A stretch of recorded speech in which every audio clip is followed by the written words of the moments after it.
think I'll just start off. I'm actually pretty humbled that I had in my mind that maybe 3 or 4 reporters would come and a couple of people, but I am humbled by how many people would want to come and show their support. I think this decision wasn't easy. I just want to thank my family. They're all in the back row, but especially my wife Sunny and my 2 kids, Coda and Neela, and then I have my parents here, Jim and Sheila, and then my in-laws Jeff and Carol Lee. Then we have a lot of the support staff here at Purdue. But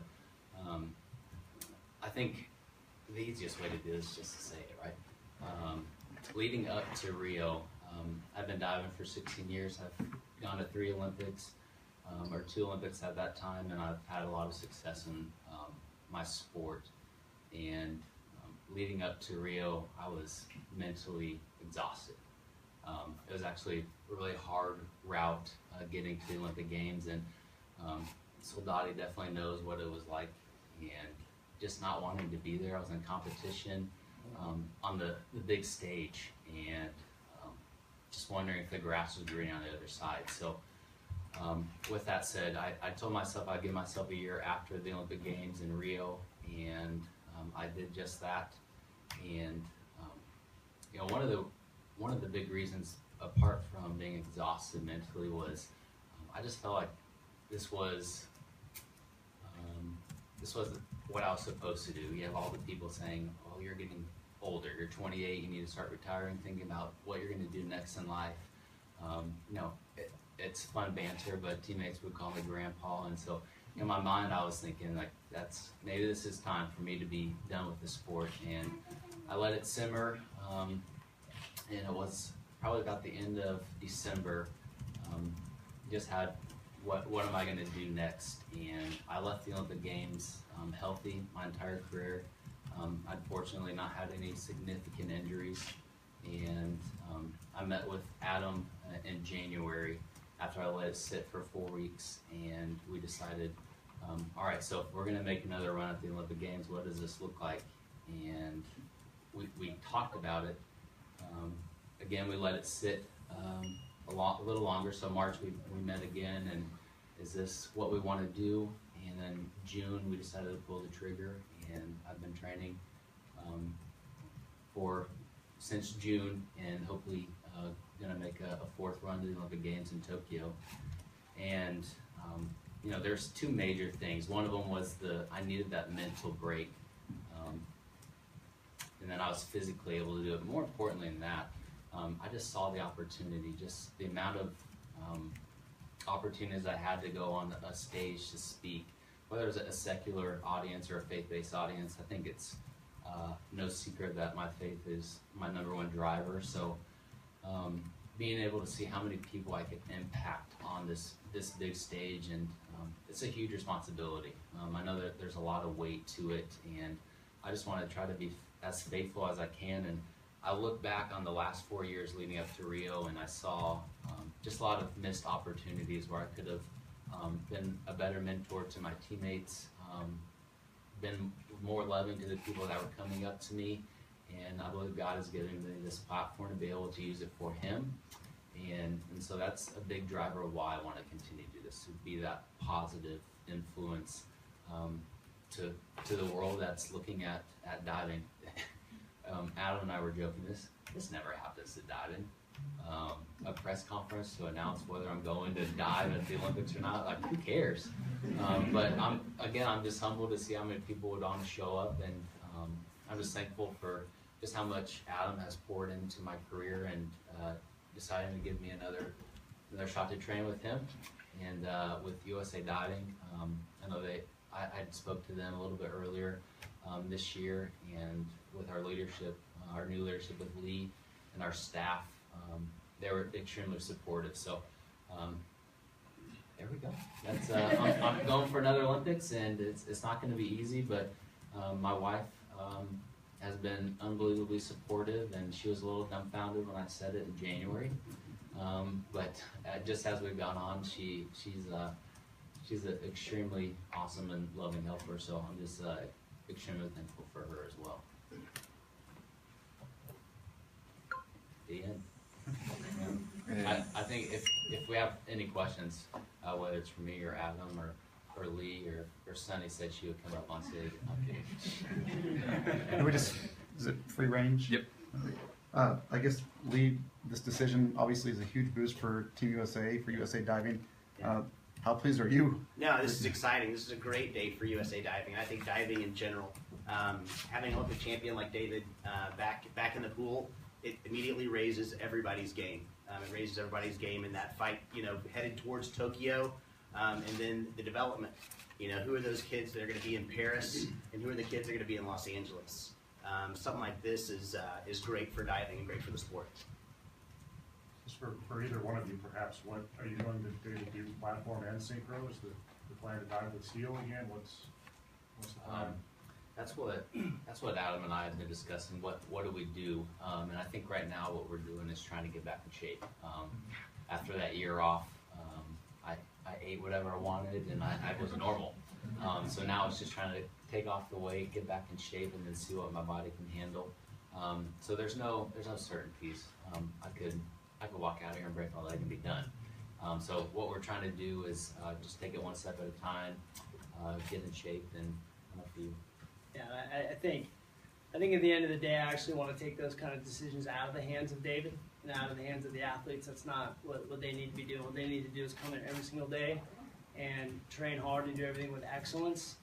We've got some different synchro pairings not only here at Purdue, but throughout the country. At the end of the day, we want to put the best team that's going to represent United States diving in the United States on the big stage to perform. So that's a long ways away, so we'll see what happens. David, just what are some of the personal challenges doing this for the fourth time? Life has changed for you since a dozen years ago, 14 years ago, or whatever. So, what are some of the challenges that you think you face here? I look straight at my wife, actually, when we think about that question. I think one of the biggest challenges is, the past 2008, 2012, it was just me.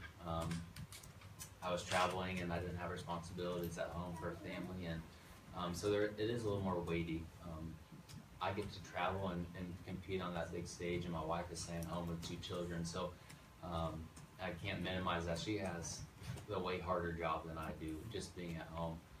So I think that's probably the biggest challenge actually is how do we balance and make sure that we're being faithful to my family first, and that I'm helping her, and then I think maybe just training smarter. I can't train as hard, but I can definitely be wiser with my training, and but definitely the first one, just trying to be able to balance family with 2 kids now and pursuing an Olympic Games. Why do you think you were mentally fatigued, and what can you do now to try and prevent that, over the next 4 years? Well, I think mentally I was fatigued. I started diving in 2000 actually, and I had no more than a 3-month break at a time. So after London, I had 3 months off, and then I got back into the pool. And then before that, it was a couple weeks. So that's 12, 16 years of diving nonstop. And so me being able to step away from the sport, and I think that was probably the best thing that I could have done. And then I just missed the relationships that I had at the pool. I had with the diving community. And so I love to train. I love to work hard. But also I love the camaraderie that I have with the Purdue divers here, and then also with USA Diving's team, and then World of Diving. It's there's a lot of relationships that I can be involved with. Aside from realizing you still have some athletic gas left in the tank, is there any part of this that makes you want to do this to show, maybe as a dad, now that you're 3 years from now, your kids will probably realize what's going on, whereas up until now they haven't? Is there a part of you that makes think that I want my kids to see maybe who everybody knows me as? I mean, that's an interesting question, actually. I think my kids would see me as a daddy first, and as a diver second. And Coda actually remembers Rio Olympics. Every time she sees an American flag, she starts saying USA. It's adorable. And then she sets up her little action figures in the bathtub and dyes them off, so she definitely remembers. But yeah, I think because it's been such a big part of my life, it's nice for them to be able to see that. But I don't want them to see me as this figure at the Olympic Games. I want them to see me as daddy, and that I love them, and I want what's best for them in their life. And I think that's just an added bonus. How far did you swing from one direction to the next? I mean, were you 75% swayed toward retirement and then, you know, moved to 100% the other direction, or can you put a number on it like that? I mean, that's why I gave myself a year. Yeah. I think if you would have asked me in 2015 if I was done, I would have said yes, just because I was drained. But going through the Olympic Games, that's why I love the Olympic Games. I watched it when I was 7 years old because I love being able to represent Team USA, and you kind of get that fire lit back into you. And so I remember after the individual event in 2016, I would get the question. It wasn't about the medal; it was more about what's next. And so I wanted to say I don't know what's next, but in the back of my mind there was still this I maybe would pursue it. I think the biggest thing too is I don't want to be 35, 40 years old and say, well, what if I would have given it another shot? It's kind of too late at that point. But I was healthy, and I think I was listening to more people saying it's time to give this up, hang up the suit, rather than kind of listening to my body and then seeing the opportunity to be able to just glorify God in this next 3 years. Did you consult anyone besides Adam and Sonny, and you know, the people close to you? I think actually I consulted Adam first before Sunday because she would think I was insane. Just because she saw it when I came home, just how exhausting it was. And so when I told her after I met with Adam, she was like, are you serious about this? But I think just the more and more Sonny and I talk, and the more we try to set up a plan for the next 3 years, the more and more comfortable and supportive she was, and she has been. Will 2020 be it then? Take a year off after that. I don't know. 2020, I think it's no coincidence. 2028, I think we'll get to both for LA. We'll maybe make a run for that. Adam, can he win? Now, how many times have you interviewed me? Would I ever say yes or no on that question? You know, we'll see.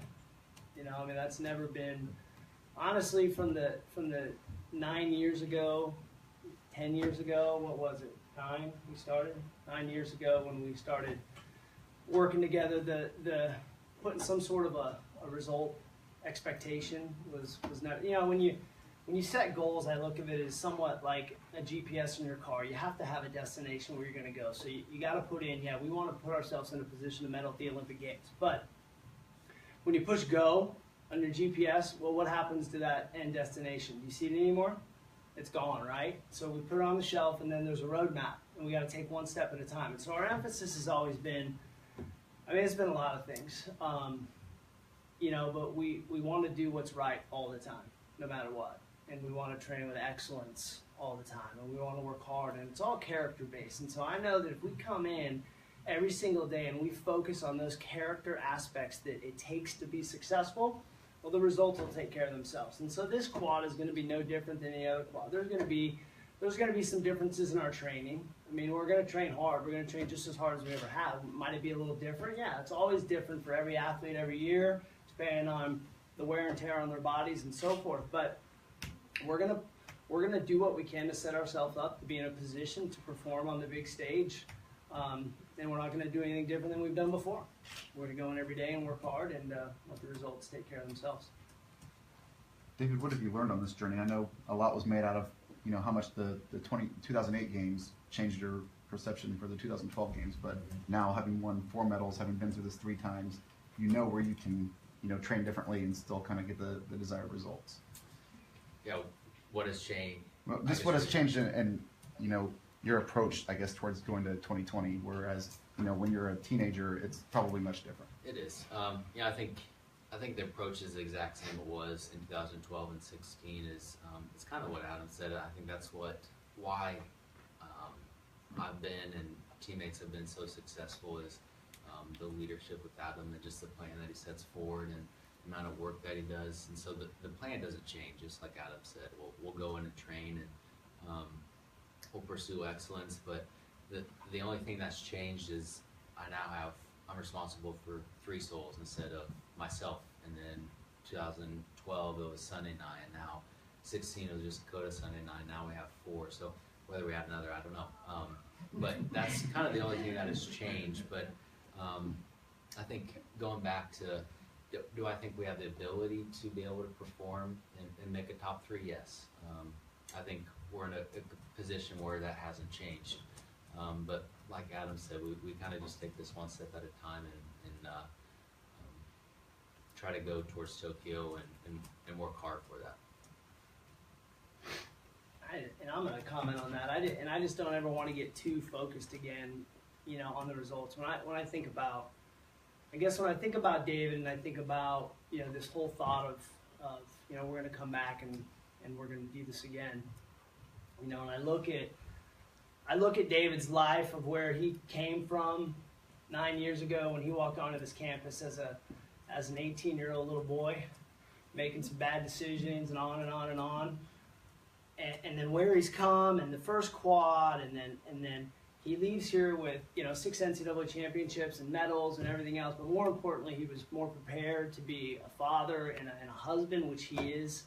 Right after that was before, right after London, before Rio.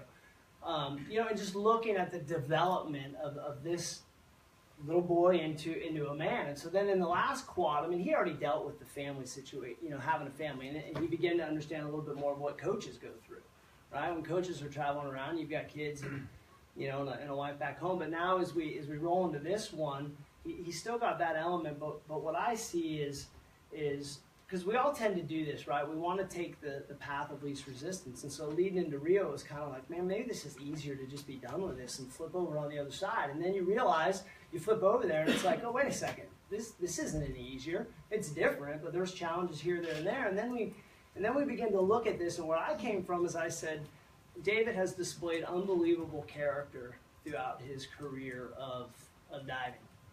And when you display consistent character, what that does is people begin to respect that. And then when people respect that, you develop trust. And then ultimately, trust is the building block of all relationships. And then when you have relationships, you have influence into people's lives. So people say, what is leadership? I say, well, leadership is influence. And so for David, that's what my biggest thing is.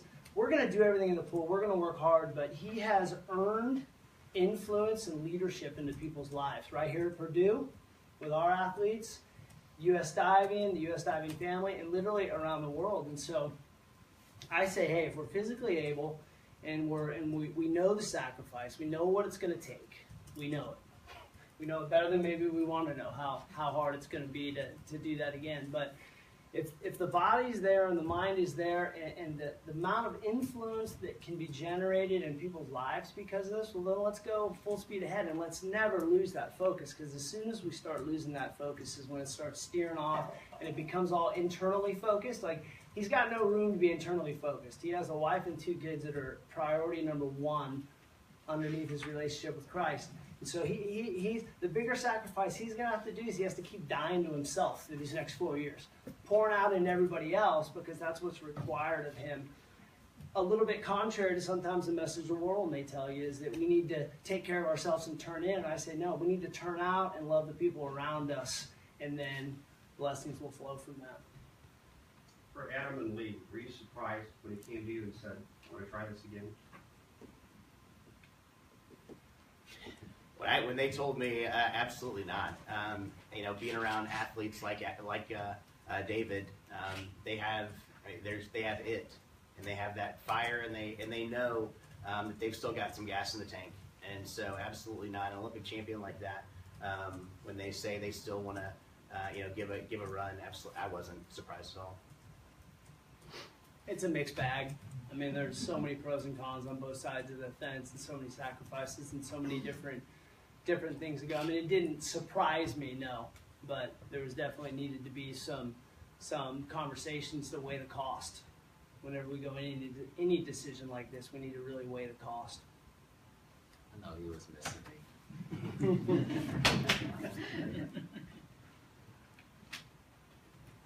David, have you told Steele yet? Have I told Seal? Yeah. About me coming back? Yes.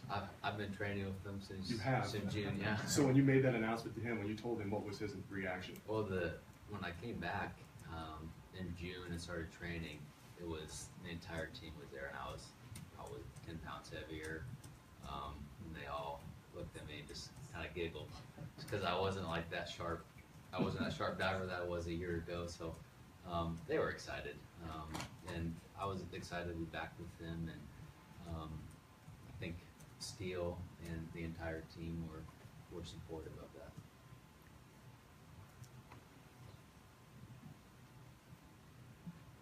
Any more questions? Is anyone requesting any one-on-one interviews with anybody? Thanks, guys. Guys, thank you. Yeah. Appreciate it.